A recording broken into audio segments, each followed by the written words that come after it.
తెలంగాణ బలం దళం గళం బీఆర్ఎస్ పార్టీయేనని, ఢిల్లీలో తెలంగాణ మాట వినిపించేది భారత రాష్ట్ర సమితి పార్టీ ఎంపీలేనని ఆ పార్టీ వర్కింగ్ ప్రెసిడెంట్ కేటీఆర్ అన్నారు. తెలంగాణ ప్రయోజనాలకు శ్రీరామ రక్ష లాంటిది బీఆర్ఎస్ పార్టీ అని అన్నారు. తెలంగాణ హక్కులు, నిధులు, నీళ్లు, ఇతర సమస్యలపైన బలంగా పోరాడగలిగేది బీఆర్ఎస్ మాత్రమేనని స్పష్టం చేశారు. అందుకే రాబోయే లోక్సభ ఎన్నికల్లో బీఆర్ఎస్ అభ్యర్థులను గెలిపించాలని ప్రజలకు కేటీఆర్ విజ్ఞప్తి చేశారు. తెలంగాణ భవన్లో ఆదిలాబాద్ లోక్సభ నియోజకవర్గ బీఆర్ఎస్ సమావేశం కేటీఆర్ అధ్యక్షతన జరిగింది.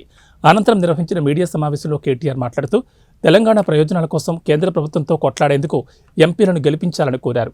10 ఏళ్లలో పార్లమెంట్లో తెలంగాణ మాట వినిపించిందంటే దానికి కారణం బీఆర్ఎస్దేనని అన్నారు.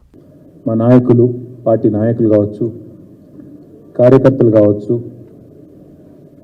గత నెల రోజుల్లో అటు నియోజకవర్గాలకు పోయినప్పుడు కానీ, జిల్లాలకు పోయినప్పుడు కానీ, లేదా హైదరాబాద్లో ఇక్కడ తెలంగాణ భవన్లో పార్టీ కేంద్ర కార్యాలయంలో మాకు వివిధ సందర్భాల్లో కలిసినప్పుడు కానీ చాలా విషయాలు చెప్తూ వచ్చినారు.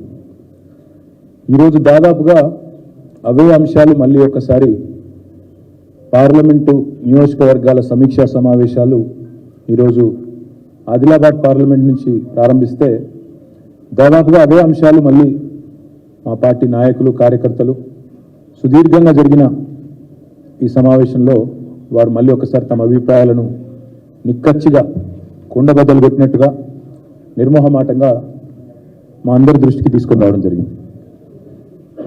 అందరూ అన్నమాట ఏమంటే, గ్రామాల్లో అనుకుంటా ఉన్నారు బీఆర్ఎస్ ఓడిపోతుంది అనుకోలేదు, కేసీఆర్ గారు సీఎంగా దిగిపోతారనే మాట అసలు అనుకోలేదు, పోతే గీతే మా ఎమ్మెల్యేగా ఓడిపోతారేమో కానీ కేసీఆర్ గారు ముఖ్యమంత్రిగా ఉండరు అని మేము కలలో కూడా అనుకోలేదు అనే మాట, అయ్యో ఇట్లా జరిగింది అనే ఒక భావన.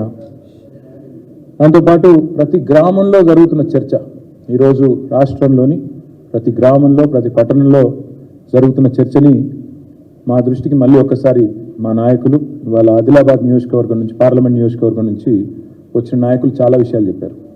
అందులో సరే సహజంగానే గతంలో ప్రభుత్వంలో ఉన్నప్పుడు మేము తీసుకొచ్చిన కొన్ని కార్యక్రమాల్లో, పెట్టిన కొన్ని పథకాల్లో ఉండే కొన్ని సవరణలు చేస్తే బాగుండేది, కొన్ని లోటుపాట్లు ఉండే, వాటిని కూడా సవరించుంటే బాగుండేది అనే అభిప్రాయాన్ని కూడా చాలా నిక్కచ్చిగా చెప్పడం జరిగింది.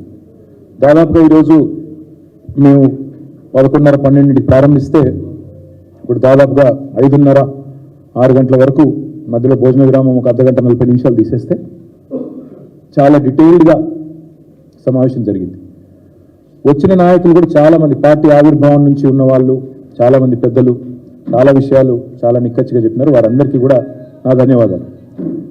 ఈరోజు వారు చెప్పిన ప్రతి మాట వారి మాటగా మేము అనుకోవడం లేదు. ఇవాళ వారు చెప్పిన ప్రతి మాట ప్రజల నుండి వస్తున్న ఒక గొంతుగా, ప్రజల వైపు నుండి వస్తున్న ఒక అభిప్రాయంగానే మేము పరిగణిస్తూ ఉన్నాం.